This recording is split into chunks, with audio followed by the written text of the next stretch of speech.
Bonjour Jean. Bonjour. On peut se tutoyer? Je demande Évidemment. ça à tous mes invités, mais je le fais automatiquement en réalité. Okay. Alors, tu es cofondateur et président de Fram55. C'est une agence de créateurs de contenu. On va parler des objectifs, mais je veux d'abord qu'on parle forcément de toi. Parce que tu as un parcours original, c'est que tu n'as pas fait d'études et tu n'as même pas passé le bac, mais c'était un choix. C'était un choix, ouais. C'est assez particulier. Moi, je n'étais pas très scolaire. Bon, faut l'expliquer à ses parents à 17 ans qu'on n'a pas envie d'aller passer le bac. Hein. Ça s'est pas bien passé à ce moment-là. Aujourd'hui, ça va mieux, mais à l'époque, c'était pas. J'imagine qu'aujourd'hui, ils sont plutôt rassurés. Aujourd'hui, ça va mieux. À l'époque, c'était plus compliqué, mais en fait, je me suis rendu compte assez vite que j'étais pas un profil qui était là pour apprendre derrière une table et avec un professeur qui faisait un cours magistral. Par contre, ça m'a donné beaucoup plus envie d'apprendre quand je suis arrivé dans le milieu professionnel, parce que tout simplement, en fait, là, c'était apprendre en faisant, poser des questions aux autres. Alors je me suis un peu fait reprocher plusieurs fois de poser trop de questions. J'embêtais pas mal de monde et on me l'a un peu reproché, mais au final, c'est ce qui m'a permis d'apprendre très très vite et développer ma curiosité, je pense peut-être plus que quelqu'un d'autre qui n'a pas eu à traverser ça, quoi. Et justement, puisque tu n'es pas passé par la case études et que c'est pas, on le répète, hein, c'est pas négatif de ne pas faire. Non, pas du tout. Moi, j'en fais une force aujourd'hui. Il y a plein de façons de réussir sans faire des études, mais justement, qu'est-ce que tu as fait à côté de ça avant d'arriver jusqu'à Fram55? J'ai commencé vraiment par la petite porte. Je suis rentré en tant que vendeur en boutique. J'ai eu la chance de tomber sur un super manager à l'époque qui m'a beaucoup appris toutes les notions de valeur humaine, etc. dans le professionnel et en fait qui se recolle assez rapidement au milieu personnel aussi. J'ai beaucoup travaillé mon management avec lui, j'ai beaucoup voulu avancer, etc. Mais on m'a souvent dit que j'avais les dents longues et que je voulais aller très vite. Et j'étais dans une entreprise qui malheureusement était un peu vieux jeu là-dessus. Et du coup, je suis parti vers une start-up qui était en plein développement. Ça s'est fait vraiment par hasard. Et je suis arrivé, on était 20, je suis reparti, on était 250. Et je suis arrivé en tant qu'agent du support. Donc je prenais les coups de téléphone, les mails, etc. Et puis je suis passé par manager d'équipe à cet endroit-là où j'avais 10 personnes à charge, quelque chose comme 3 ou 4 mois plus tard. Derrière, on a voulu réutiliser mon expérience en retail et je suis devenu responsable Retail France dans cette même société. Et un jour, j'ai mon manager de l'époque qui vient me voir et qui me dit « Est-ce que tu connais l'affiliation ?» Je dis bah non, je ne sais pas ce que c'est l'affiliation, etc. Il me dit bah écoute, renseigne-toi. Alors c'est ce modèle-là qui est bien dans les startups, c'est que ça marche comme ça. Il me dit renseigne-toi et dis-moi ce que tu en penses. Et en fait, en 2 semaines, je potasse le sujet, je m'y intéresse beaucoup, je dessine un plan, etc. Je viens lui proposer pour la France et ce qui valide. Et on se retrouve en fait, je crois quelque chose comme un mois plus tard à lancer le programme. Et dans les 2 semaines qui suivaient le lancement, j'ai le country manager allemand, anglais et américain qui viennent me chercher et qui me proposent de faire ça dans leur pays aussi. Donc c'était mon premier poste global pour responsabilité sur plusieurs pays. Donc toi, tu as tout appris sur le tas, mais tu as aussi tout cartonné sur le tas aussi. J'essaye. Il y a plein d'erreurs qui ont été faites, mais c'est comme ça qu'on apprend. Et on arrive progressivement à Fram55. Ouais. Déjà, ma première question, c'est comment tu as rencontré tes associés, parce que ils sont plutôt connus. C'est Micode et Hugo Décrypte, donc youtubeurs. Est-ce que tu peux nous parler de votre rencontre à vous trois? Alors la rencontre, c'est que du coup, mon dernier poste dans mon ancienne entreprise, c'était sur l'affiliation et c'était assez connexe avec la partie influence qui était un gros sujet chez nous à l'époque. Et en fait, moi j'ai connecté avec Micode, donc Michael de son prénom, mais Micode. Je les appelais Michael et Hugo. Mais les gens connaissent pas leur prénom en général. Mais du coup, j'ai connecté avec Micode par ce biais-là, et puis on s'est rapidement bien entendu. Il est venu me demander si ça m'intéressait d'agir en tant qu'agent pour lui. Ce que j'ai fait en parallèle de ce que je faisais déjà pour mon ancienne société. Et en fait, ça s'est hyper bien passé parce que nos expériences, on s'est vraiment construit, Frame, ça s'est vraiment construit sur des expériences qu'on a vécues, eux de leur côté. Avec des marques et des... Voilà, eux de leur côté en tant que créateurs et quand ils collaboraient avec des marques ou des agences. Et moi de mon côté d'annonceur à l'époque où j'avais des bonnes et surtout des mauvaises expériences. Qu'on se le dise parce que nous, on s'est vraiment fondé en se disant, en fait, tout ce qu'on déteste, on le met de côté et on s'en inspire pour créer vraiment l'agence qu'on a envie d'avoir et accompagner les créateurs et les marques de la meilleure manière possible.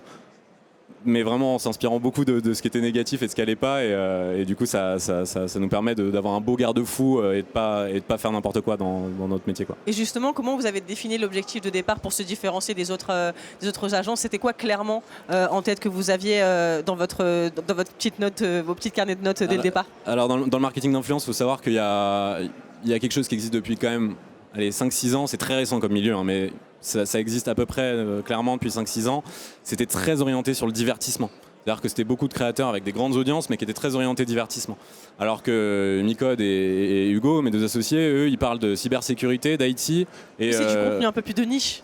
Alors, c'est pas forcément de niche parce qu'aujourd'hui, ils ont quand même des énormes audiences. C'est plus, j'aurais dû mieux le formuler, mais c'est spécialisé en fait sur l'information pour notamment Hugo. Et en fait, nous, on s'est dit notre différenciation. Alors, évidemment, il y a le service client, la manière dont on gère tous les partenariats qu'on va pouvoir faire. Mais surtout, il y a l'offre qu'on propose en termes de créateurs. Ce sont que des créateurs qui ont une forte valeur ajoutée dans les contenus qu'ils produisent ou alors qui sont experts de leur domaine. Hugo est l'expert de l'actualité, c'est quand même quelqu'un, il a 24 ans aujourd'hui, on dirait parfois qu'il en a 35, mais il a quand même interviewé le président à 21 ans. Micode, il a fait plusieurs reportages assez hallucinants sur les sujets de la cybersécurité. Enfin, c'est des gens qui, pour leur jeune âge, et je suis le plus vieux, j'ai 26 ans, donc c'est assez dingue de se dire ça. J'ai 27, donc je suis la plus vieille. Voilà, j'ai gagné. Merci. Mais donc voilà, ils ont quand même des parcours assez dingues et ils ont des expertises vraiment sur leur domaine assez fortes. Et Ben, que tu as reçu tout à l'heure, Ben Never, on travaille avec nous aussi. Et typiquement, c'est un créateur qui apporte une énorme plus-value dans ce qu'il propose au quotidien. Et c'est nous, c'est avec ces personnes-là qu'on travaille. C'est ces personnes-là qu'on défend au quotidien. Et concrètement, pardon, l'agence, elle fonctionne comment, c'est toi qui démarches des marques? Comment ça se fait en fait? Et surtout, est-ce que vous avez une charte éthique parce que je pense notamment à Hugo Décrypte, donc Hugo Travers, qui fait du contenu journalistique. Donc j'imagine qu'il doit respecter, une certaine déontologie. Est-ce que comme ça, vous avez vous-même des marques ou pas forcément en les citant, mais des choses que vous refusez de faire en mettant des limites justement à vos partenariats? Alors il y en a beaucoup de choses qu'on refuse de faire. Il faut savoir qu'on reçoit énormément de demandes parce qu'en fait on canalise l'ensemble des demandes des créateurs avec qui on travaille, qui passent directement par nous. On parle de, j'ai pas le chiffre exact et ça varie vraiment en fonction des saisons, mais à mon avis on a entre 30 et 50 demandes par semaine. Donc c'est assez colossal. Évidemment ils peuvent pas faire 30 ou 50 partenariats par semaine, ça ne fonctionne pas.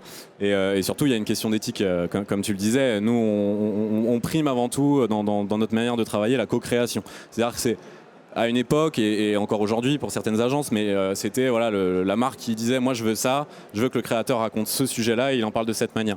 Nous, ce qu'on dit, c'est « vous êtes une marque, vous avez un message, le créateur, il a une ligne éditoriale et il parle à son audience d'une certaine manière ». Il faut essayer de faire coïncider les deux et de réussir à intégrer une part du message de marque ou le message de marque dans la ligne éditoriale du créateur et le faire de la bonne manière pour que ça touche l'audience de la bonne manière et que ça soit agréable pour tout le monde et que ça apporte de la plus-value et pour la marque et pour le créateur. Et justement, est-ce que tu pourrais nous donner un exemple concret de projet que vous avez monté avec une marque ou peu importe, avec une agence, pour nous montrer comment ça se construit et comment l'échange se fait entre j'appelle pas ça des influenceurs, c'est des créateurs de contenu et de l'autre côté des marques ou des clients en général? Je peux donner un exemple de N26, qui est, pour ceux qui ne connaissent pas, qui est une néobanque. Eux, on parle avec eux, on avait déjà travaillé plusieurs fois avec eux pour Micode sur la partie vraiment tech, autour de la sensibilisation sur la cybersécurité, le système bancaire, parce qu'aujourd'hui tout le monde paye alors avec une carte bleue ou un téléphone, mais personne ne sait ce qui se passe concrètement techniquement parlant entre la banque, la personne qui achète, la personne qui paye. Au niveau des données surtout, c'est ça ce que tu veux dire? Au niveau des données, c'est ça que tu veux dire? Exactement.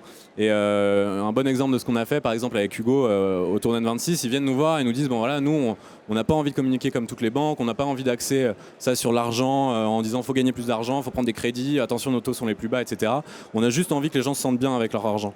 Et du coup on prend ce brief là, quelque chose de très large et qui veut un peu rien dire, et en fait on crée un contenu avec Hugo qui est une analyse journalistique qu'il a publié sur son compte Instagram pour cette fois-là. Après il a fait des choses sur YouTube aussi, mais il a publié cette analyse où en fait qui s'appelait l'argent fait-il le bonheur? Et c'était une analyse journalistique en fonction des pays, en fonction des âges, en fonction des montants. Est-ce que l'argent fait oui ou non le bonheur par rapport à une étude qui avait été réalisée et plusieurs personnes qui avaient été interrogées. Et donc on reste dans la ligne éditoriale d'Hugo qui est je traite de l'actualité et je suis un journaliste. Mais en même temps, j'arrive à connecter le besoin de mon partenaire qui est de je veux que les gens se sentent bien par rapport à l'argent. Et donc, on intègre N26 dans ce contenu-là et ça fait quelque chose de cohérent que l'audience d'Hugo a hyper bien reçu, que la marque a adoré et qui en plus de ça a eu un vrai succès parce que les gens se sont partagés ces informations de manière assez folle.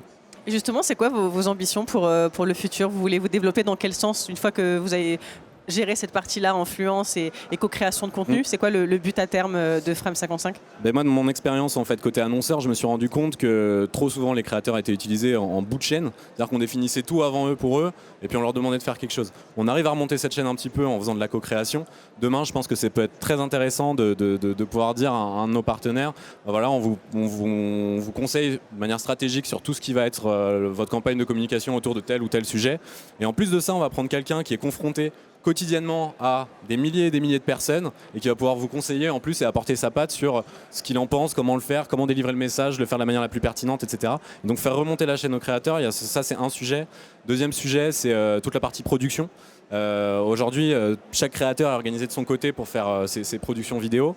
Nous, on a envie de pouvoir avoir un service en plus où on peut proposer à nos créateurs d'aller plus loin en termes de production. YouTube étant encore loin de la télé de ce point de vue-là, comment on fait pour réussir à s'en rapprocher sur la partie qualité de production.